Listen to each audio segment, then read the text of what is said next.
तो आपके अपने चैनल अखिल स्टडी बॉल दोस्तों आपका बहुत बहुत स्वागत है। दोस्तों आज मैं आपके लिए हिंदी की महामैराथन वीडियो लेके आया हूं दोस्तों, जो आपकी यूपी पुलिस कांस्टेबल भर्ती 2024 के एग्जाम के लिए बहुत ही महत्वपूर्ण क्लास रहेगी।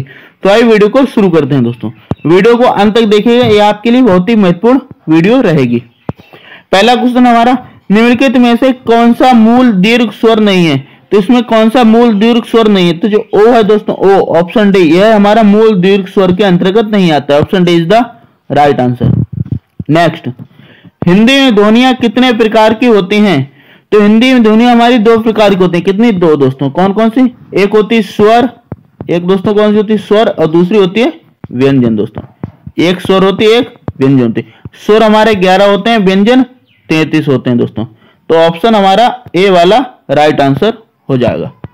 नेक्स्ट, मात्रा के आधार पर स्वर कितने प्रकार के होते हैं? तो दोस्तों मात्राओं के आधार पर स्वर हमारे 3 प्रकार के होते हैं। कितने प्रकार के होते हैं? 3 प्रकार के होते हैं। ऑप्शन बी जो हमारा राइट आंसर हो जाएगा दोस्तों। अब 3 प्रकार से कौन कौन से होते हैं? पहले नंबर पे हमारा हास्य स्वर आता है। कौन सा? हास्य स्वर आता है, जिनकी संख्या कितनी? 4 है दोस्तों। दूसरे नंबर पे दीर्घ स्वर आता है। दूसरे नंबर पे दीर्घ स्वर, जिनकी संख्या 7 है दोस्तों। कितनी? 7। तीसरे नंबर दोस्तों प्लुप्त स्वर आता है। कौन सा आता है? प्लुप्त स्वर, जिसकी संख्या 1 है।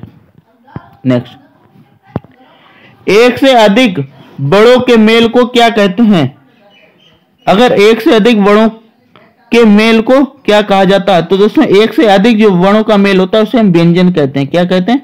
व्यंजन कहते हैं। Option C is the right answer. साथ ही दोस्तों हमारे व्यंजन कितने? 33 होते हैं। कितने? 33। अनुस्वर हमारे 2 होते हैं। अनुस्वर कितने हैं? 2 हैं। Option C is the right answer. एक से अधिक वर्णों के मेल को व्यंजन कहा जाता है। नेक्स्ट, ई चा छा जा झा आदि का उच्चारण किससे होता है? तो दोस्तों इनका जो उच्चारण स्थान हमारे तालब्य से होता है। कैसे होता है? तालब्य से। तालब्य से होता है, जिसे हम तालु बोलते हैं। क्या बोलते हैं दोस्तों? तालु बोलते हैं। ऑप्शन सी जो है राइट आंसर हो जाएगा दोस्तों। ओष्ठ, ओष्ठ से दोस्तों हमारा पा वर्ग आता है। जो स्पर्श व्यंजन होते हैं ना दोस्तों 25, उसमें जो पा वर्ग होता है दोस्तों, कौन सा? पा वर्ग, वह हमारा ओष्ठ के द्वारा बोला जाता है। जिनका उच्चारण स्वतंत्रता से होता है और जो व्यंजन के उच्चारण में सहायक होते हैं उसे क्या कहते हैं? तो जिनका उच्चारण स्वतंत्र होता है और व्यंजन के उच्चारण में सहायक होते हैं उन्हें हम दोस्तों स्वर कहते हैं। क्या कहते हैं? स्वर कहते हैं। Option B is the right answer. स्वर कितने होते हैं हमारे? 11 होते हैं दोस्तों। कितने होते हैं? 11 होते हैं। स्वर को कितने भागों में बांटा गया? 3 भागों में। फिर से आप रिपीट कीजिए, स्वर को कितने भागों में बांटा गया? 3 भागों में। एक हास्य स्वर, एक दीर्घ स्वर, एक प्लुप्त स्वर दोस्तों। ठीक है। नेक्स्ट, निम्नलिखित में से कौन सा दीर्घ स्वर नहीं है? कौन सा जो हमारा दीर्घ स्वर नहीं है दोस्तों? तो इसमें से जो दीर्घ स्वर नहीं है दोस्तों पहले तो मैं आपको बताना चाहूंगा कि हमारे जो दीर्घ स्वर है कितने? 7 होते हैं। कितने होते हैं? 7। आप याद कर लीजिए, ऐसा है अगर याद कर लेंगे तो बार बार ढूंढने में दिक्कत नहीं। हमारे दीर्घ स्वर कितने होते हैं दोस्तों? 7 होते हैं दोस्तों। कितने? 7 होते हैं। अब कौन कौन सा होता है? पहला बड़ा आ दोस्तों। क्या? बड़ा आ।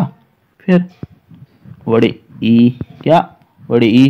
फिर ऊ, बड़ा ऊ बोलते हैं जिसे हम। ठीक है। फिर ए ओ और औ। अभी कितने हो गए दोस्तों हमारे?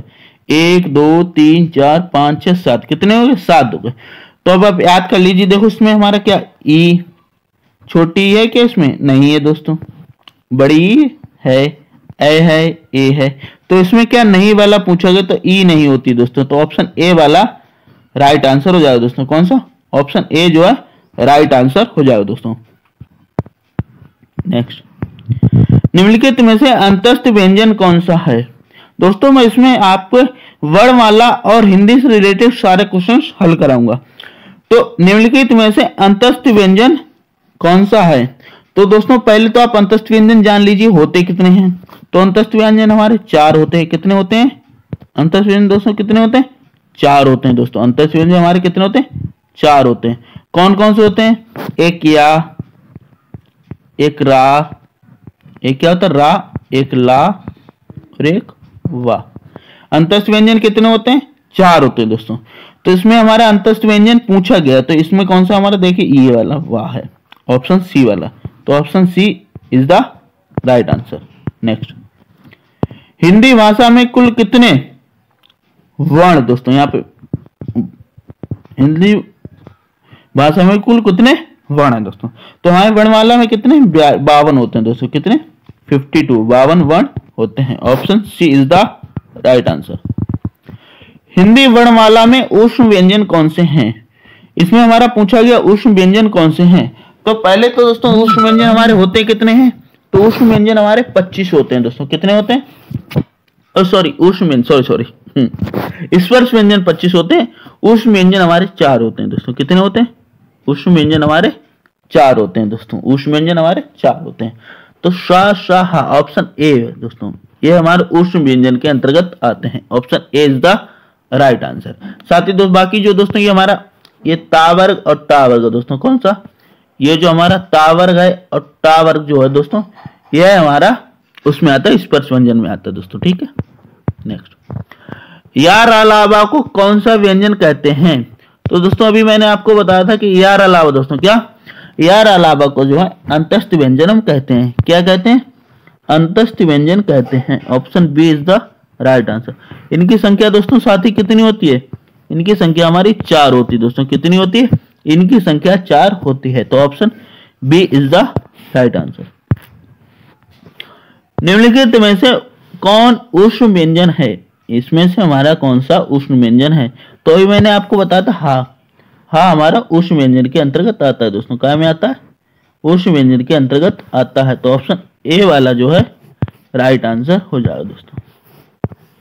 नेक्स्ट, जब एक ही ध्वनि का द्वित्व हो जाए तो वह क्या कहलाता है। जब एक ही ध्वनि का दोस्तों द्वित्व हो जाए, क्या हो जाए, द्वित्व हो जाए, तो उस ध्वनि को हम युग्मक ध्वनियां कहते हैं। क्या कहते हैं, युग्मक ध्वनियां कहते हैं। Option B is the right answer. ये इंपॉर्टेंट क्वेश्चन है दोस्तों। जब एक ही ध्वनि का द्वित्व हो जाए तो उसे हम युग्मक ध्वनियां कहेंगे। क्या कहेंगे, युग्मक ध्वनियां कहेंगे। Option B is the right answer. अनुस्वर किसका कार्य करता है। तो अनुस्वर जो है ये किसका कार्य करता है। तो अनुस्वर दोस्तों हमारे पंचम वर्ण का दोस्तों, किसका, पंचम वर्ण का कार्य करता है। Option C is the right answer. ए वर्ण क्या कहलाते हैं। तो ए वर्ण का यहाँ पे दोस्तों उच्चारण पूछा गया। क्या पूछा गया, उच्चारण स्थान पूछा गया है। तो उच्चारण स्थान ए का दोस्तों कंठ तालब हो जाता है दोस्तों। क्या, ए यानी कंठ और तालब के मेल से दोस्तों हम ए को बोलते हैं। तो option D is the right answer. वह छोटी से छोटी ध्वनि जिसके टुकड़े नहीं हो सकते हैं उसे क्या कहा जाता है। तो दोस्तों जो छोटी छोटी ध्वनि लेकिन जिसके टुकड़े नहीं किए जा सकते हैं दोस्तों, तो वह हमारा वर्ण कहलाता है। क्या कहलाता है, वर्ण कहलाता है। Option A is the right answer हो जाएगा दोस्तों। जिनका उच्चारण ऊपर के दांतों पर जीभ लगने से होता है उसे क्या कहते हैं। यानी उच्चारण करते समय क्या दांतों पर क्या लगे, जीभ लगे दोस्तों। क्या, जीभ लगे। तो दोस्तों हमारे दंत होते हैं, कौन से, दंत वाले। अब दंत वाले होते कौन से, आइए बोल के देखते हैं। आप बोल के देखो, आपको खुद पता चल जाएगा। आप बोलिए ता। क्या बोलिए, ता। जब आप ता बोलेंगे तो जो जीभ है दोस्तों ऊपर वाले दांत में लगी, ता लगी दोस्तों। ता, था, था, दा, दा, ना लग रही ना दोस्तों। तो ये जो हमारा ता वर्ग होता है दोस्तों, कौन सा, ता वर्ग होता है दोस्तों, ये हमारे दंत के अंतर्गत आता है। तो option A is the right answer हो जाएगा दोस्तों। किसी वस्तु को व्यवहार में लाना, इसका आश्रय किस शब्द से होता है।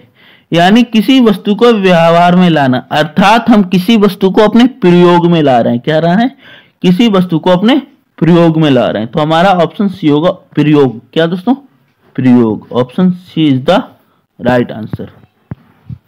निम्नलिखित में से किस शब्द में स्वर व्यंजन, क्या दोस्तों, निम्नलिखित में से किस शब्द में स्वर व्यंजन संबंधी अशुद्धि नहीं है। तो किसमें जो स्वर व्यंजन संबंधी अशुद्धि नहीं है दोस्तों। तो दोस्तों इसमें आरोग्य, ये गलत लिखा है दोस्तों, ईसाई गलत है, ऊर्जस्वी। तो ऑप्शन सी बिल्कुल करेक्ट लिखा है दोस्तों। तो ऑप्शन सी वाला हमारा राइट आंसर हो जाएगा दोस्तों। जो संज्ञा सर्वनाम आदि शब्दों से जुड़कर नए शब्द की रचना करते हैं उन प्रत्ययों को क्या कहा जाता है? अर्थात जो संज्ञा सर्वनाम शब्दों से जुड़कर नए शब्द की रचना करें तो उन प्रत्ययों को क्या कहा जाएगा? उन्हें दोस्तों तदित प्रत्यय कहते हैं। क्या कहते हैं? तदित प्रत्यय कहते हैं। ऑप्शन ए बिल्कुल राइट आंसर हो जाएगा। जिस समास में पूर्व पद गौड़ तथा उत्तर पद प्रधान उसे कौन सा समास कहते हैं? यानी जिस समास में पूर्व पद गौड़ हो और उत्तर पद प्रधान हो उस समास को हम क्या कहेंगे? तो उसे दोस्तों हमारा तत्पुरुष समास कहा जाता है। क्या कहा जाता है? ऑप्शन डी तत्पुरुष समास कहा जाता है। Option D is the right answer. जो सर्वनाम संज्ञा शब्दों के मेल से बनते, क्या जो सर्वनाम होते हैं संज्ञा शब्दों के मेल से बनते हैं उन्हें हम क्या कहते हैं? तो उन शब्दों को दोस्तों संयुक्त सर्वनाम कहा जाता है। क्या कहा जाता है?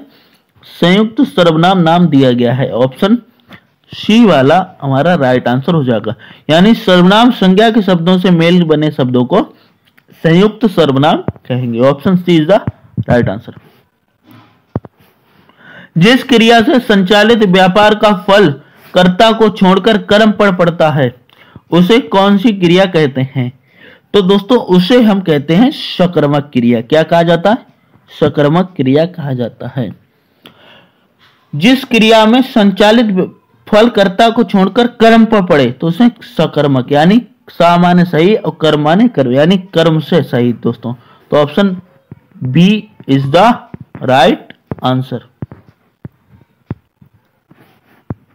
निम्नलिखित शब्दों में से कौन सा शब्द संबंधवाची है? निम्नलिखित कौन से शब्द जो संबंधवाची है? तो दैवीय दोस्तों। क्या जो दैवीय शब्द है दोस्तों ये संबंधवाची है दोस्तों। क्या संबंधवाची है? Option C is the right answer. क्रिया के जिस रूप से क्रिया निष्पादन के समय का ज्ञान हो उसे क्या कहा जाता है? तो दोस्तों उसे हम काल कहते हैं। क्या कहते हैं? काल। क्या कहते हैं? काल कहते हैं। यानी क्रिया के जिस रूप से क्रिया निष्पादन के समय का ज्ञान हो, यानी समय। तो काल हमारे वैसे दोस्तों कितने होते हैं? काल हमारे कितने होते हैं? 3 होते हैं दोस्तों। काल कितने होते हैं? 3 होते हैं दोस्तों। कितने? काल हमारे 3 होते हैं दोस्तों। कौन कौन से होते हैं दोस्तों?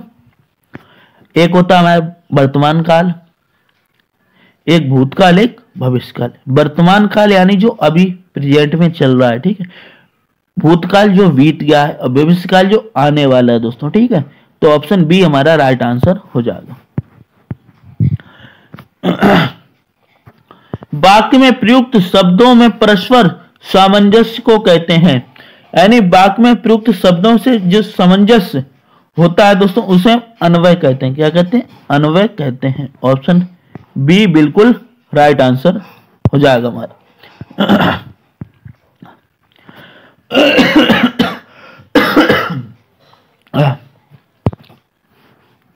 निम्नलिखित में से कौन सा शब्द प्रयत्न और उच्चारण के आधार पर व्यंजन का वर्गीकरण नहीं है? तो दोस्तों उसे हम कहते हैं सघोष कहते हैं। क्या कहते हैं? सघोष कहते हैं। यानी जो शब्द प्रयत्न और उच्चारण के आधार पर व्यंजन का वर्गीकरण नहीं होता उसे हम सघोष कहते हैं। व्युत्पत्ति के आधार पर संज्ञा के कितने वेद होते हैं? तो व्युत्पत्ति के आधार पर संज्ञा के हमारे 3 वेद होते हैं। कितने होते हैं? 3 वेद होते हैं। Option B is the right answer. सामान्यधिकरण किस अव्यय का भेद है? तो सामान्यधिकरण जो है दोस्तों समुच्चय बोधक दोस्तों, किसका? समुच्चय बोधक अव्यय का भेद है। Option A is the right answer. निम्नलिखित में से कौन सा शब्द पुल्लिंग है? निम्नलिखित में से कौन सा शब्द हमारा पुल्लिंग है?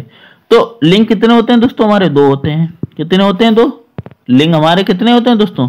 लिंग हमारे होते हैं 2 दोस्तों। कितने होते हैं? 2 होते हैं दोस्तों। कौन कौन से होते हैं दोस्तों? एक पुल्लिंग होता है, एक स्त्रीलिंग होता है। एक पुल्लिंग, एक स्त्रीलिंग दोस्तों। तो दोस्तों अब कैसे पहचानेंगे आइए देखते हैं। तो दीमक क्या होता है दोस्तों? लगती है। कभी ऐसा किसी ने कहा कि दीमक लगा, तो दीमक क्या? लगी का मतलब ये स्त्रीलिंग, क्या? स्त्रीलिंग होता है। रात हो गई, क्या बोलेंगे हम? रात हो गई या रात है।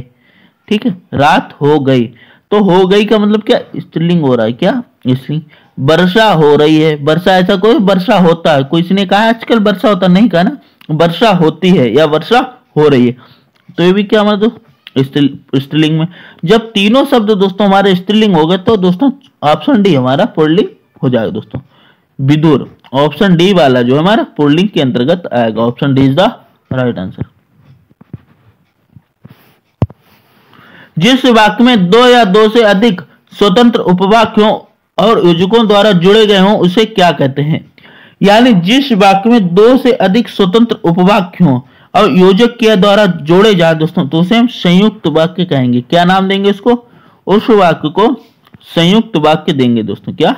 संयुक्त वाक्य का कहेंगे। Option C is the right answer. बोली का क्षेत्र जब थोड़ा विकसित हो जाता है दोस्तों, क्या? बोली का क्षेत्र जब थोड़ा विकसित हो जाता है और उसमें साहित्य की रचना होने पर वह क्या बन जाता है? तो दोस्तों जब उसमें साहित्य की रचना होती है दोस्तों में उपभाषा बन जाती है। क्या बन जाती है? उपभाषा बन जाती है। तो ऑप्शन जो है हमारा बी वाला राइट आंसर हो जाएगा दोस्तों। Option B is the right answer हो जाएगा। जिन ध्वनियों की गणना ना स्वर में की जाती है और ना व्यंजन में की जाती उसे क्या कहते हैं? यानी वे ध्वनियां जिनकी गणना हम ना स्वर में करते हैं ना व्यंजन में करते हैं उन्हें हम क्या कहते हैं? दोस्तों उन्हें हम अयोगवाह कहते हैं। क्या कहते हैं? अयोगवाह कहते हैं दोस्तों। क्या कहते हैं? अयोगवाह। अयोगवाह की संख्या कितनी है दोस्तों? अयोगवाह की संख्या 2 है हमारी। अयोगवाह की संख्या कितनी है? 2 है दोस्तों। और होते कौन कौन से आज वो भी बता दूं मैं आपको। तो एक हमारा हो जाता है अंग दोस्तों। एक क्या हो जाता है? अंग। और दूसरा हमारा हो जाता है आहा।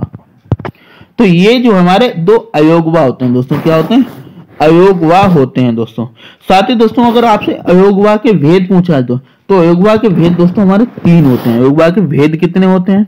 अयोगवाह के जो भेद होते हैं दोस्तों वह हमारे 3 होते हैं दोस्तों। कितने होते हैं? 3 होते हैं दोस्तों। कौन कौन से होता है? एक अनुस्वर होता है, एक विसर्ग होता है, एक अनुनासिक होता है दोस्तों। ठीक है। स्वर तंत्रियों के आधार पर, क्या दोस्तों? स्वर तंत्रियों के आधार पर व्यंजनों को कितने वर्गों में बांटा गया है? तो स्वर तंत्रियों के आधार पर दोस्तों जो व्यंजनों को बांटा गया दोस्तों में 2 में दोस्तों। कितने? 2 भागों में बांटा गया है। तो option B is the right answer. वाववाचक संज्ञा कितने प्रकार के शब्दों से बनती है? तो वाववाचक संज्ञा जो है दोस्तों 5 प्रकार के शब्दों से बनती है। Option C is the right answer. वर्णमाला में स्पर्श व्यंजनों की संख्या कितनी है? तो दोस्तों वर्णमाला में जो हमारे स्पर्श व्यंजनों की संख्या दोस्तों अभी मैंने आपको ऊपर बताई थी। कितनी बताई थी दोस्तों? 25 बताई थी दोस्तों। कितनी बताई थी? 25 बताई थी। तो 25 हमारे किस ऑप्शन में है दोस्तों? तो 25 हमारी मिल रही है ऑप्शन ए में दोस्तों। तो ऑप्शन ए वाला जो हमारा राइट आंसर हो जाएगा दोस्तों। स्पर्श व्यंजन होते कहां दोस्तों? तो जो का वर्ग, चा वर्ग, टा वर्ग, ता वर्ग और पा वर्ग ये हमारे स्पर्श व्यंजन के अंतर्गत आते हैं। नेक्स्ट, स्वर ए का उच्चारण स्थान कौन सा है? तो ए का उच्चारण स्थान दोस्तों अभी मैंने आपको बताया था कंठ तालव्य दोस्तों। क्या है? कंठ तालव्य। ये इंपॉर्टेंट क्वेश्चन है दोस्तों, तभी ये सेकंड बार आया। किस स्वर के उच्चारण में दीर्घ स्वर की से भी अधिक समय लगता है? वेरी इंपॉर्टेंट क्वेश्चन दोस्तों। इंपॉर्टेंट क्वेश्चन है दोस्तों ये कि किस स्वर का उच्चारण दीर्घ स्वर से भी अधिक समय लगता है। यानी हमारे स्वर कितने 3 भागों में बांटे गए? कितने? 3 में है। कितने में दोस्तों? 3 भागों में बांटे गए दोस्तों। कितने में? 3 में। पहला कौन सा होता है? हास्य स्वर, दीर्घ स्वर, प्लुप्त स्वर। तो हास्य स्वर का मतलब कम समय लगा ना दोस्तों, दीर्घ आ। लेकिन इसमें पूछा है दीर्घ स्वर से भी अधिक समय लगे। जब दीर्घ स्वर से भी अधिक समय लगेगा दोस्तों तो हमारा वो हो जाएगा प्लुप्त स्वर दोस्तों। कौन सा? प्लुप्त स्वर। ऑप्शन डी वाला जो है राइट आंसर होगा दोस्तों। अब प्लुप्त स्वर में आता क्या दोस्तों? जैसे ओम, हम जो ओम बोलेंगे तो इसमें 3 गुना समय लगेगा। क्या लगेगा? 3 गुना। जब 3 गुना समय लगता है तो उसको प्लुप्त स्वर कहा जाता है। क्या कहा जाता है? प्लुप्त कहा जाता है। तो ऑप्शन डी वाला जो है राइट आंसर होगा। किस व्यंजन का उच्चारण स्थान तालव्य है? इनमें से जो है किस व्यंजन का जो उच्चारण स्थान है दोस्तों वह हमारा तालव्य है दोस्तों। क्या है? तालव्य है। तो तालव्य क्या होता है? जो ता वर्ग में आता है। क्या दोस्तों? ता वर्ग में आता है। और ता वर्ग में हमारा चा वर्ग में जो तालव्य यानी जो तालु के अंतर्गत जो होगा वही तो आएगा। तो तालव्य में जो हमारा चा वर्ग आता है दोस्तों, क्या आता है? हमारा चा वर्ग आता है दोस्तों। क्या आता है? चा वर्ग आता है। यानी चा वर्ग के जितने भी स्वर हैं सब हमारे तालव्य में आएंगे। तो चा, छा, जा, झा, हुआ, तो इसमें छा। ठीक है, तो ऑप्शन बी वाला जो है हमारा, यह हमारा तालव्य के अंतर्गत आता है। भाषा की सार्थक लघुत्तम इकाई किसे माना जाता है? तो भाषा की जो सार्थक लघुत्तम इकाई है दोस्तों वह शब्द कहलाता है। क्या कहलाता है? शब्द कहलाता है। Option A is the right answer. स्वर संधि कितने प्रकार की होती है? तो स्वर संधि जो हमारी दोस्तों 5 प्रकार की होती है। कितने प्रकार की होती? 5 प्रकार की होती है। स्वर संधि हमारी कितनी? 5 प्रकार की होती है दोस्तों। तो ऑप्शन डी जो है राइट आंसर हो जाएगा। चौपाई के प्रत्येक चरण में कितनी मात्राएं होती हैं? दोस्तों चौपाई, तो चौपाई की जो प्रत्येक चरण में हमारी 16 मात्राएं होती है। कितनी होती है? 16 मात्राएं होती हैं। तो ऑप्शन सी वाला जो है राइट आंसर हो जाएगा। छंद कितने प्रकार के होते हैं? जो छंद होते हैं हमारे कितने प्रकार के होते हैं? तो छंद हमारे 3 प्रकार के होते हैं। कितने प्रकार के होते हैं? 3 प्रकार के होते हैं। Option B is the right answer. निम्नलिखित में से कौन सा वर्णिक छंद है? तो जो वर्णिक छंद यानी दोहा, चौपाई, सवैया, रोला में जो है वर्णिक छंद कौन सा आता है? तो वर्णिक छंद के अंतर्गत हमारा सवैया आता है दोस्तों। क्या आता है? सवैया आता है। Option C is the right answer. छंद पढ़ते समय आने वाले विराम को क्या कहा जाता है? इंपॉर्टेंट क्वेश्चन है दोस्तों, इस पे आप निशान लगा लीजिए कि छंद पढ़ते समय आने वाले विराम को क्या कहा जाता है। तो छंद पढ़ते समय जो विराम आता है दोस्तों उसे यति कहते हैं। क्या कहते हैं? यति कहते हैं। Option B is correct answer दोस्तों। तो यति जो है दोस्तों छंद पढ़ते समय आने वाले विराम को कहते हैं। Option B is the right answer. छप्पय किस प्रकार का छंद है? ये जो छप्पय किस प्रकार का छंद है? तो ये विषम दोस्तों। क्या? विषम छंद के अंतर्गत आएगा। Option B is the right answer. किस छंद का प्रथम और अंतिम शब्द एक सा होता है? किस छंद का जो है प्रथम और अंतिम शब्द बिल्कुल एक सा होता है? तो जो कुंडलिया होता है दोस्तों, कौन सा? कुंडलिया छंद दोस्तों, इसका प्रथम और अंतिम शब्द बिल्कुल एक सा होगा। Option A is the right answer हो जाएगा दोस्तों। तो क्वेश्चन 47 का राइट आंसर होगा दोस्तों ऑप्शन नंबर कुंडलिया दोस्तों। क्या? तो छंद का प्रथम और अंतिम शब्द एक सा उसे कुंडलिया कहते हैं। क्या कहते हैं? कुंडलिया कहते हैं दोस्तों। साथ ही दोस्तों ये जो दोहा होता है दोस्तों, क्या? दोहा दोस्तों, तो दोहा जो है दोस्तों, दोहा में हमारी 24 मात्राएं होती हैं। टोटल कितनी मात्राएं होती हैं? 24 मात्राएं होती हैं दोस्तों। 11 और 13 कितनी? 24 मात्राएं होती हैं। रोला दोस्तों हमारा मात्रिक सम छंद के अंतर्गत आता है। क्या? मात्रिक सम छंद के अंतर्गत, जिसके प्रत्येक चरण में 24 मात्राएं होती हैं। कितने? प्रत्येक चरण में हमारी 24 मात्राएं होती हैं दोस्तों। कितनी? 24 मात्राएं होती हैं। सोरठा में भी 24 मात्राएं होती है, लेकिन इसमें दोस्तों पहले 11 होती हैं दोस्तों, फिर कितनी होती है? 13 होती हैं। और दोहा में 13-11 होती हैं दोस्तों। ठीक है, नेक्स्ट। उपमेय में कल्पित उपमान की संभावना को क्या कहा जाता है? तो उपमेय में कल्पित उपमान की संभावना को दोस्तों उत्प्रेक्षा अलंकार कहा जाता है। क्या कहा जाता है? उत्प्रेक्षा अलंकार कहा जाता है। Option C is the right answer. उपमान और उपमेय का अभेद क्या कहलाता है? यानी उपमान और उपमेय का जो अभेद होता है दोस्तों उसे क्या कहते हैं? तो उसको दोस्तों रूपक कहते हैं। क्या कहते हैं? रूपक कहते हैं। Option B is the right answer. मुख्य रूप से समास कितने प्रकार के होते हैं? तो मुख्य रूप से हमारे जो समास हैं कितने प्रकार के होते हैं? तो दोस्तों ये 6 प्रकार के होते हैं दोस्तों। कितने प्रकार के होते हैं? 6 प्रकार के होते हैं। तो ऑप्शन बी वाला जो है राइट आंसर हो जाएगा दोस्तों। हमारे समास कितने प्रकार के होते हैं? 6 प्रकार के होते हैं। Option B is the right answer हो जाएगा दोस्तों। आइए नेक्स्ट देखते हैं दोस्तों। जो क्रिया अभी हो रही है उसे क्या कहते हैं? यानी जो क्रिया वर्तमान में हो रही है उसे हम क्या कहेंगे? तो उसको दोस्तों अपूर्ण वर्तमान कहा जाएगा। क्या कहा जाएगा? अपूर्ण वर्तमान कहा जाएगा दोस्तों। क्या कहा जाएगा? अपूर्ण वर्तमान कहा जाएगा। रचना की दृष्टि से क्रिया के कितने वेद होते हैं? तो रचना की दृष्टि से दोस्तों हमारी क्रिया के 2 वेद होते हैं दोस्तों। कितने? 2 वेद होते हैं। Option B is the right answer. कौन से दोस्तों? एक सकर्मक, एक अकर्मक दोस्तों। क्या? एक सकर्मक क्रिया, एक अकर्मक क्रिया। तो कितने दोस्तों? 2 वेद होंगे। Option B is the right answer. जब कर्ता एक क्रिया समाप्त कर उसी क्षण दूसरी क्रिया में प्रवृत्त होता है तब पहली क्रिया क्या कहलाती है? जब कर्ता एक क्रिया समाप्त कर उसी क्षण दूसरी क्रिया में प्रवृत्त होता है उस क्रिया तो पहली क्रिया क्या कहलाती है? तो पहली क्रिया हमारी पूर्णकालिक दोस्तों। क्या? पूर्णकालिक क्रिया कहलाती है। क्या कहलाती है? पूर्णकालिक क्रिया कहलाती है। सॉरी मिस्टेक हो जाता है दोस्तों थोड़ा जल्दबाजी में। तो पूर्णकालिक क्रिया कहलाती है। Option C is the right answer. मैं सोच रहा हूं आपका कम से कम टाइम हो और जल्दी ज्यादा मैं क्वेश्चन कराऊं इस वजह से। नेक्स्ट, विशेष क्या है? तो विशेष क्या है? तो विशेष जो दोस्तों होता है दोस्तों जिस शब्द की विशेषता बताई जाती है, यानी जिस शब्द की हम विशेषता बताते हैं उसे क्या कहते हैं? विशेष कहते हैं। तो ऑप्शन हमारा होगा जिस शब्द की विशेषता बताई जाती है या जिस शब्द के द्वारा विशेषता बताई जाती है, यानी जिस शब्द की विशेषता बताई जाती है। ऑप्शन ए वाला जो हमारा विशेष होगा। Option A is the right answer. सर्वनाम कितने प्रकार के होते हैं? तो सर्वनाम हमारे 6 प्रकार दोस्तों। कितने? 6 प्रकार। Option C is the right answer. Hindi में कुल कितने सर्वनाम हैं?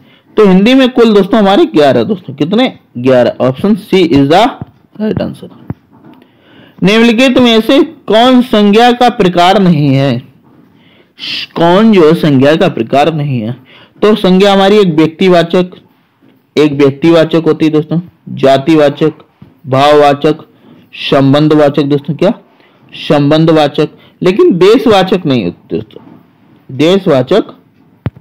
देशवाचक जो हमारी कोई भी संज्ञा का प्रकार नहीं है। तो ऑप्शन सी वाला हो जाएगा। नहीं वाला पूछा गया ना दोस्तों, ठीक है। तो ऑप्शन सी हमारा राइट आंसर हो जाएगा दोस्तों। समूहवाचक दोस्तों, द्रव्यवाचक। संज्ञाओं के साथ आने वाली विभक्तियों को क्या कहा जाता है? यानी संज्ञाओं के साथ जो विभक्तियां आती है उन्हें हम क्या कहते हैं? तो उन्हें विश्लिष्ट कहते हैं। क्या कहते हैं? विश्लिष्ट कहते हैं। Option B is the right answer. निम्नलिखित में से रचना के आधार पर कौन सा शब्द रूढ़ नहीं है? रचना के आधार पर कौन सा शब्द हमारा रूढ़ शब्द नहीं है? तो रूढ़ शब्द नहीं है। तो रूढ़ शब्द जो हमारा शब्द 3 होते हैं दोस्तों। कितने? शब्दों को 3 भागों में बांटा गया। कितने शब्द? रूढ़ शब्द, यौगिक शब्द और योग रूढ़ शब्द। कौन से? रूढ़ शब्द, यौगिक शब्द और रूढ़ शब्द दोस्तों। रूढ़ शब्द वे होते हैं जिनका कोई अर्थ ना निकले दोस्तों। क्या? अर्थ ना निकले। यानी जब शब्दों को हम तोड़ें तो उनका कोई अर्थ ना निकले। जैसे दिन, अगर हम दिन को अलग करेंगे तो कोई अर्थ नहीं। आंख, आ अलग, खा कोई, घोड़ा, गो को अलग करेंगे तो अड़ा को कोई अर्थ नहीं। लेकिन विज्ञान दोस्तों हमारा रूढ़ शब्द के अंतर्गत नहीं आएगा। तो बी प्लस विज्ञान दोस्तों, ठीक है। तो ऑप्शन सी वाला हमारा राइट आंसर हो जाएगा दोस्तों। शब्दांश कितने प्रकार के होते हैं? तो ये जो शब्दांश होते हैं कितने प्रकार के होते हैं? ये 2 प्रकार के होते हैं। कितने प्रकार के होते हैं? 2 प्रकार के होते हैं। Option B is the right answer. निम्नलिखित में से कौन सा शब्द फारसी नहीं है? निम्न में से कौन सा शब्द जो हमारा फारसी नहीं है? फारसी शब्द नहीं है। खामोश, कबूतर, चिराग, हक। हक दोस्तों फारसी नहीं है दोस्तों, ये हमारा स्वयं का है दोस्तों। हक कहते हैं ना, हक चाहिए किसी को, हक दिलाना है। तो ऑप्शन डी वाला जो है फारसी शब्द के अंतर्गत नहीं आएगा। प्रत्येक शब्द में कौन सा उपसर्ग है? उपसर्ग और प्रत्यय आपने सुना होगा दोस्तों। उपसर्ग और प्रत्यय, तो ये कितने होते हैं? 2 होते हैं दोस्तों। क्या? उपसर्ग। तो उपसर्ग का प्रयोग शब्द से पहले दोस्तों, उपसर्ग का प्रयोग क्या कहा जाता है? पहले किया जाता है। कहां किया जाता है दोस्तों? पहले किया जाता है। कहाँ किया जाता है? पहले। और जो प्रत्यय होता है, प्रत्यय का दोस्तों जो प्रत्यय होता है इसका बाद में करते हैं। कहाँ करते हैं दोस्तों? बाद में करते हैं। प्रत्यय का प्रयोग बाद में और उपसर्ग का पहले। तो प्रत्येक में कौन सा हमारा उपसर्ग है दोस्तों? तो प्रति प्लस एक दोस्तों। क्या? प्रति प्लस एक। प्रति प्लस एक यानी प्रति प्लस एक मिलके प्रत्येक बनेगा दोस्तों। क्या बनेगा? प्रत्येक बनेगा। तो इसमें उपसर्ग हमारा क्या हो गया? प्रति हो गया दोस्तों। क्या हो गया? क्या ना, प्रति जो हमारा उपसर्ग हो गया। Option B is the right answer. अर्थ के आधार पर शब्द कितने प्रकार के होते हैं? तो अर्थ के आधार पर शब्द हमारे 4 प्रकार के होते हैं दोस्तों। शब्द कितने प्रकार के होते हैं? 4 प्रकार के होते हैं। Option B is the right answer हो जाओ। उद्देश्य और विधेय किसके अंग हैं? इंपोर्टेंट क्वेश्चन है दोस्तों ये। उद्देश्य और विधेय किसके अंग है दोस्तों? तो उद्देश्य और विधेय हमारे वाक्य के अंग है दोस्तों। किसके अंग है? वाक्य के अंग होते हैं। उद्देश्य और विधेय हमारे किसके अंग होते हैं दोस्तों? वाक्य के अंग होते हैं। तो जो राइट आंसर हो जाएगा दोस्तों वह हमारा ऑप्शन ए बिल्कुल राइट आंसर हो जाएगा दोस्तों। अब नेक्स्ट क्वेश्चन देखते हैं दोस्तों। आइए,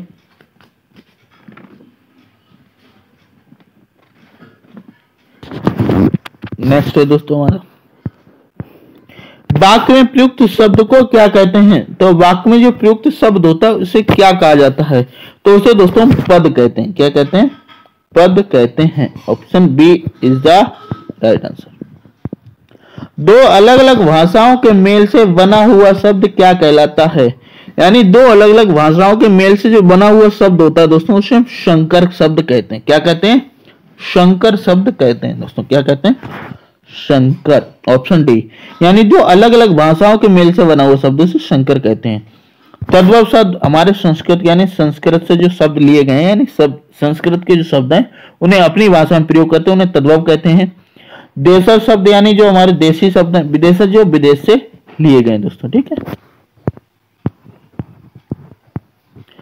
नीलांबर शब्द में कौन सा समास है? तो नीलांबर में हमारा कर्मधारय समास है, अर्थात नीला है अंबर। क्या? नीला है अंबर, यानी कर्मधारय समास होगा। Option D is the right answer. किस समास में दोनों पद मिलाकर एक नया अर्थ प्रकट करते हैं? यानी ऐसा कौन सा समास है जिसमें दोनों पद मिलकर एक नया अर्थ प्रकट करते हैं? तो वह हमारा बहुव्रीहि समास के अंतर्गत आता है दोस्तों। क्या? ऑप्शन ए बहुव्रीहि समास के अंतर्गत आता है। Option A is the right answer. किस समास में दोनों पद प्रधान होते हैं? इंपॉर्टेंट क्वेश्चन है दोस्तों ये। किस समास में दोनों पद प्रधान होते हैं? तो दोस्तों हमारा द्वंद्व समास के अंतर्गत होता है। किसके? द्वंद्व समास में। द्वंद्व समास में जो है दोनों पद प्रधान होते हैं। क्या होते हैं? दोनों पद प्रधान होते हैं। Option C is the right answer. जिस समास में कोई पद प्रधान नहीं होता, क्या? जिस समास में कोई पद प्रधान नहीं होता उसे कौन सा समास कहते हैं? तो जिस समास में कोई भी पद प्रधान नहीं होता उसे हम बहुव्रीहि समास कहते हैं। इंपोर्टेंट क्वेश्चन है दोस्तों यहाँ पे, ये दोनों क्वेश्चन इंपोर्टेंट है। जिस समास में कोई पद प्रधान ना हो वो बहुव्रीहि समास होगा। क्या? बहुव्रीहि। और जिस समास में दोनों पद प्रधान हो वो द्वंद्व समास। क्या? द्वंद्व। आप याद कर सकते द्वंद्व, यानी द्वंद्व माने द्वंद्व, यानी द्वा प्रयोग है द्वंद्व, यानी दोनों प्रधान। ठीक है। द्वंद्व माने दोनों प्रधान पद होते हैं दोस्तों। और बहुव्रीहि माने एक भी पद प्रधान नहीं होगा। विशेषण और विशेष के योग से कौन सा समास बनता है? तो विशेषण और विशेष के योग से जो समास बनता है वह हमारा कर्मधारय समास बनता है। कौन सा? कर्मधारय समास बनता है। Option B is the right answer. निम्नलिखित में से कौन सा समास नहीं है? ओके, इसमें से जो है हमारा कौन समास नहीं है दोस्तों? तो समास दोस्तों हमारा अव्ययीभाव समास होता है। कौन सा? अव्ययीभाव समास होता है, द्वंद्व समास होता है, बहुव्रीहि समास होता है, तत्पुरुष समास होता है। कौन सा दोस्तों? तत्पुरुष समास होता है, और कर्मधारय समास होता है। ये कर्म कारक कोई समास नहीं है दोस्तों। क्या? ये कर्म कारक जो लिखा है, कर्म कारक कोई समास नहीं होता है दोस्तों। ये हमें सिर्फ घुमाने के लिए शब्द बनाया गया है। तो ऑप्शन बी वाला हमारा हो जाएगा, ये समास नहीं है। बाकी अव्ययीभाव समास, द्वंद्व समास, बहुव्रीहि समास, द्विगु समास, कर्मधारय समास, तत्पुरुष समास, ये सब हमारे हैं। बचपन कौन सा शब्द है? ये जो हमारा बचपन है दोस्तों, ये बचपन जो है ये कौन सा शब्द है? तो बचपन दोस्तों ये हमारा संज्ञा शब्द है दोस्तों। क्या? संज्ञा। Option C is the right answer. उपमान और उपमेय का अभेद क्या कहलाता है? तो दोस्तों उपमा और उपमेय का जो अभेद है दोस्तों रूपक कहलाता है। क्या कहलाता है? रूपक कहलाता है। Option B is the right answer. जहां उपमेय में उपमान की समानता की संभावना व्यक्त की जाती है। क्या दोस्तों? जहां उपमेय में उपमान की समानता व्यक्त की जाती है वहां कौन सा अलंकार होता है? तो जहां दोस्तों उपमेय में उपमान की समानता की संभावना व्यक्त की जाए वहां हमारा उपमा अलंकार होगा दोस्तों। क्या होगा? उपमा अलंकार होगा। Option B is the right answer. जहां बिना कारण के कार्य का होना पाया जाए वहां कौन सा अलंकार होता है? जहां बिना कारण के कार्य का होना पाया जाए दोस्तों वहां विभावना दोस्तों। क्या? विभावना अलंकार होता है। Option C is the right answer. Bharat के सम भारत है, इसमें कौन सा अलंकार है? तो भारत के सम भारत है, यानी अभी हमें क्या बताया गया दोस्तों? तो यहाँ पे हमारा अन्वय अलंकार होगा। अन्वय अलंकार होगा। Option B is the right answer. वीर या आला किस जाति का छंद है? वीर या आला किस जाति का छंद है? तो वीर या आला जो है दोस्तों हमारे मात्रिक छंद के अंतर्गत आता है दोस्तों। काय के? मात्रिक छंद के अंतर्गत आता है। Option B is the right answer. छंद का सर्वप्रथम उल्लेख कहां मिलता है? वेरी इंपॉर्टेंट क्वेश्चन दोस्तों। छंद का जो सर्वप्रथम उल्लेख हमें कहां प्राप्त हुआ है? तो छंद का सर्वप्रथम उल्लेख ऋग्वेद में हुआ दोस्तों। कहां? ऋग्वेद में। Option A. साथ ही दोस्तों यहां से क्वेश्चन आता है कि हमारे वेद कितने हैं? तो वेद की संख्या हमारी 4 है। वेद की संख्या कितनी हमारी? 4 है। वेदों की संख्या कितनी है? 4 है दोस्तों। कौन से? ऋग्वेद, यजुर्वेद, सामवेद और अर्थवेद दोस्तों। उपनिषद नहीं दोस्तों। तो एक अर्थवेद दोस्तों। ठीक है। ऋग्वेद हमारा सबसे पुराना वेद है। क्या दोस्तों? ऋग्वेद सबसे पुराना वेद है दोस्तों। संगीत का जो वेद कहा जाता है दोस्तों, काय का? संगीत का वेद, वह हमारा सामवेद को कहा जाता है। किसको कहा जाता? सामवेद को कहा जाता है। नेक्स्ट, हिंदी किस भाषा परिवार की भाषा है? Very important question. तो हिंदी जो हमारी भारोपीय भाषा परिवार की भाषा है दोस्तों। काय की? ऑप्शन है हिंदी। काय की दोस्तों? भारोपीय परिवार की भाषा है हिंदी। साथ ही दोस्तों हिंदी हमारी काय में? देवनागरी लिपि में लिखी जाती है। काय में? देवनागरी लिपि में लिखी जाती है। साथ ही दोस्तों ये भारत की जो है दोस्तों राजभाषा दोस्तों। क्या? राजभाषा। इसको जो दर्जा मिला है अनुच्छेद 343 के अंतर्गत मिला है। यानी अनुच्छेद 343 के अंतर्गत जो दर्जा प्राप्त हुआ कि भारत की जो राजभाषा दोस्तों क्या रहेगी? हमारी हिंदी रहेगी और उसकी लिपि देवनागरी रहेगी। भारत में सर्वाधिक खड़ी बोली वाली भाषा कौन सी है? यानी भारत में जो सर्वाधिक खड़ी बोली जाती है वह किस भाषा के अंतर्गत बोली जाती है? तो वह हमारी हिंदी के अंतर्गत बोली जाती है। कहाँ? हिंदी। अगर क्षेत्र पूछा जाए दोस्तों तो मेरठ क्षेत्र दोस्तों। कहाँ? मेरठ क्षेत्र में अधिक खड़ी बोली बोली जाती है। निम्नलिखित में से कौन सी भाषा हिंदी के अंतर्गत नहीं आती है? यानी जो हमारी कौन सी भाषा हिंदी के अंतर्गत नहीं आती है?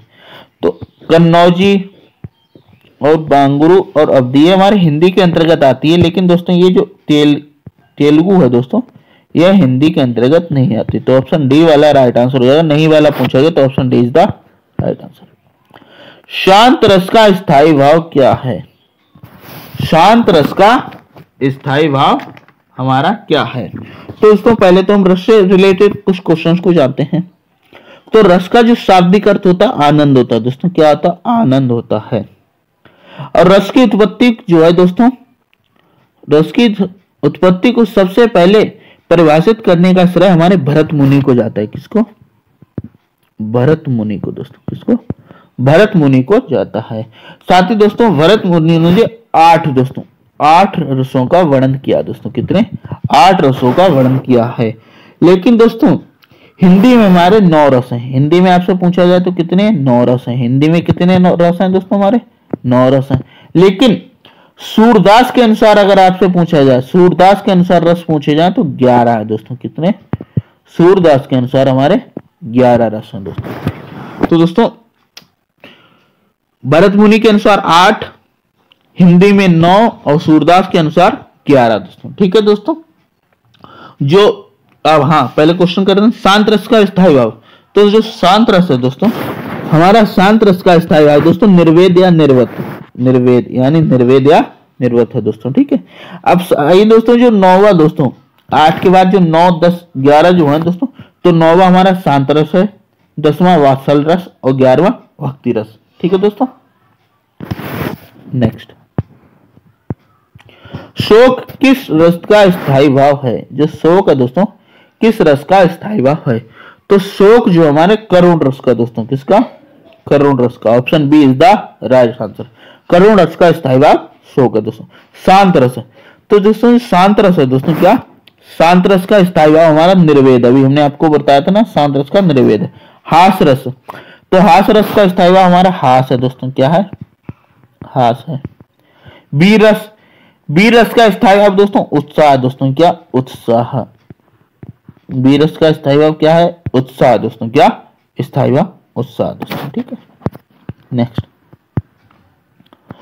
किस रस को रसराज कहा जाता है? इंपोर्टेंट क्वेश्चन दोस्तों, किस रस को जो हमारा रसराज कहा जाता है?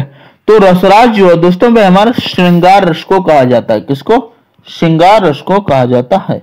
Option A is the right answer हो जाएगा। श्रृंगार रस को क्या कहा जाता है? रसराज कहा जाता है। और श्रृंगार रस का जो स्थायी भाव है वह रति है दोस्तों, क्या? श्रृंगार रस का स्थायी भाव क्या है? रति है दोस्तों। इसे हम रसराज कहते हैं, यानी रसों का राज दोस्तों। ठीक है, श्रृंगार रस का स्थायी भाव क्या है? तो श्रृंगार रस का भी मैंने आपको स्थायी भाव बताया था, क्या? रति है दोस्तों, क्या? रति रस। रति जो है हमारे स्थायी भाव है श्रृंगार रस का दोस्तों। साथ ही दोस्तों उत्साह का क्या? उत्साह जो है दोस्तों, उत्साह हमारा वीर रस का, क्या? वीर रस का। शोक दोस्तों हमारा करुण रस का, क्या? करुण रस का। हास जो है दोस्तों हमारा हास्य रस का, क्या? हास्य रस का। नेक्स्ट, विस्मय स्थायी भाव किस रस में होता है? तो विस्मय स्थायी भाव दोस्तों, जो हमारा विस्मय स्थायी भाव होता है ये दोस्तों हमारे अद्भुत रस में होता है। जिसमें अद्भुत रस में, अद्भुत रस में हमारा विस्मय स्थायी, अद्भुत रस या आश्चर्य दोस्तों, क्या? आश्चर्य दोस्तों। ठीक है, नेक्स्ट, रौद्र रस का स्थायी भाव क्या है? रौद्र रस का दोस्तों स्थायी भाव क्या है? तो रौद्र रस का स्थायी भाव हमारा क्रोध है दोस्तों। रौद्र यानी क्रोध है दोस्तों, स्थायी भाव क्या है? क्रोध। Option A is the right answer. वीर रस का स्थायी भाव क्या है? दोस्तों वीर रस का स्थायी भाव मैं आपको बताया था उत्साह दोस्तों। वीर रस का स्थायी भाव क्या? उत्साह है दोस्तों। Option B is the right answer. अनुभवों के कितने भेद होते हैं? तो अनुभवों के जो भेद होते हैं 4 भेद होते हैं। कितने? Option C. अनुभवों के 4 भेद होते हैं। Option C is the right answer. Hindi में कुल कितने सर्वनाम हैं? तो इसमें भी हमने आपको बताया हिंदी में टोटल हमारे कुल 11 सर्वनाम है। कितने? 11। सर्वनाम के कुल भेद कितने? अब सर्वनाम के कुल भेद कितने होते हैं? सर्वनाम के कुल भेद हमारे 6 होते हैं। कितने? 6। Option B is the right answer. निम्नलिखित में से कौन सा एक विशेषण शब्द नहीं है? इनमें से कौन सा एक विशेषण शब्द नहीं है? तो लजीला, लाडला, लांछन, लापता। तो लांछन, ऑप्शन सी। लांछन जो है दोस्तों विशेषण नहीं। Option C is the right answer. विशेषण जिस शब्द की संज्ञा बताता है उसे क्या कहते हैं? तो विशेषण जो जिस शब्द की संज्ञा बताता है उसे विशेष कहते हैं। क्या कहते हैं? विशेष कहते हैं। Option D is the right answer. व्याकरण की दृष्टि से कौन सा शब्द विशेषण नहीं है? इनमें से कौन सा शब्द जो है विशेषण नहीं है? तो जो भय दोस्तों, क्या? भय से भयभीत, निर्भ से निर्वेक, वीरू। तो वह जो है ऑप्शन डी ये हमारा विशेषण नहीं है। जिस विकारी शब्द में संज्ञा की व्युत्पत्ति जो है मर्यादित होती है उसे क्या कहा जाता है? तो दोस्तों उसे जो है दोस्तों विशेषण कहते हैं। क्या कहते हैं? विशेषण कहते हैं। Option B is the right answer. गुणवाचक विशेषण के कितने भेद होते हैं? दोस्तों गुणवाचक विशेषण के हमारे 7 भेद होते हैं। कितने? 7 भेद होते हैं। Option C is the right answer. निम्नलिखित में से कौन सा शब्द गुणवाचक विशेषण नहीं है? इनमें से कौन सा शब्द जो है गुणवाचक विशेषण नहीं है, तो दूना दोस्तों, क्या ऑप्शन सी, दूना जो है गुणवाचक विशेषण नहीं है, option C is the right answer. जो संज्ञा की विशेषता बताते हैं उसे क्या कहते हैं? जो संज्ञा की विशेषता बताते हैं उन्हें हम क्या कहते हैं? उन्हें विशेषण कहते हैं। उन्हें क्या कहते हैं? विशेषण कहते हैं, option C is the right answer. क्रिया से संबंधित कितने रूपावली वर्गों का प्रयोग किया जाता है? तो दोस्तों इसमें 16 दोस्तों, कितने? 16, option A is the right answer.